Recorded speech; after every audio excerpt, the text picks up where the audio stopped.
aniga aad iyo aad ugu faraxsanahay inaan maanta meeshaan taaganahay anaa waligay hiiraan meel ka tagin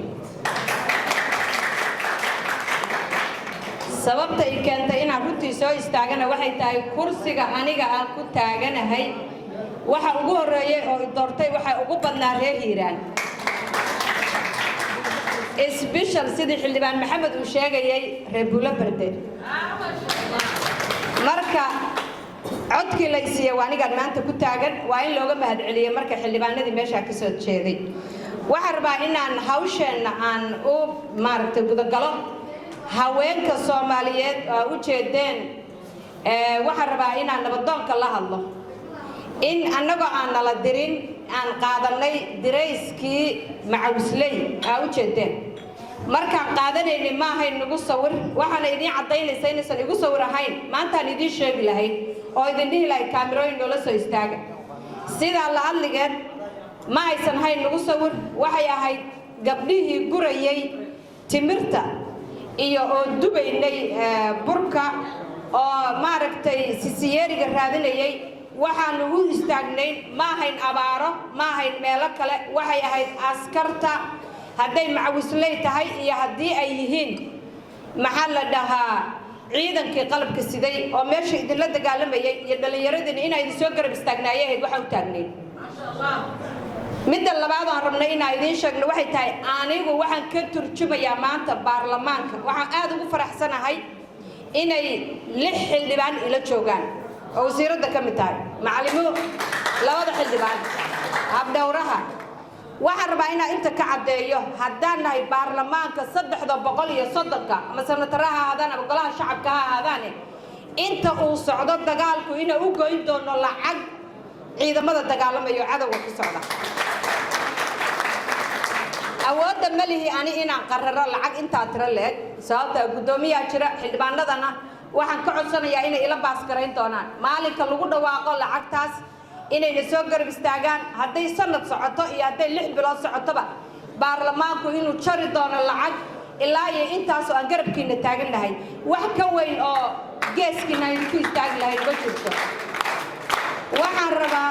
inaan inta uga faa'iideysto oo TV-ga iga arki doona gabdhaha reer Hiiraan ee jooga Yurub oo jooga North America oo jooga Carabaha inay ismuujiyaan oo u istaagaan oo gabar walba ay iska goyso lacag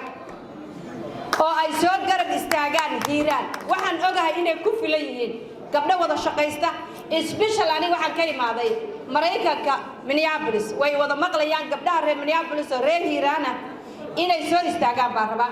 inay inta magacyadooda ka sheega ma rabo sababta aad bay u badan yihiin inay istaagaan inay lacag aruuriyaan inay account furaan waxaan rabaa inaan tusno ragga nooma ogolo jagooyin laakiin inaan tusno inaan dagaalka inaan qayb ka noqon doono oo 70% idin ka noqon doono hadday dhaqaale tahay hadday garab istaagto waxaan inta rabaa inaan uga mahad celiyo laba xildhibaan aan aad ula diriri jiray oo laba gabdhood soo bedelay maanta way joogaan labada xildhibaan dirayskooda waxaan u soo xirtay wallaahi oo aan la rabay inaan garab istaago waa xildhibaanada xildhibaan maxamed laba xildhibaan maxamed maalinkan arkay iyaga oo taagan furinta waxaan ogaaday inay mar walba aysan ahayn anaga cugdad baan u qabnay waxaan dhihi jiray waa gabdhaha looga bedelay meesha laakiin laba maxamed oo waa idin mahad celinaya doorashadayda garabkayga taagnaayeen anna waxa idin ka ballan qaadayaa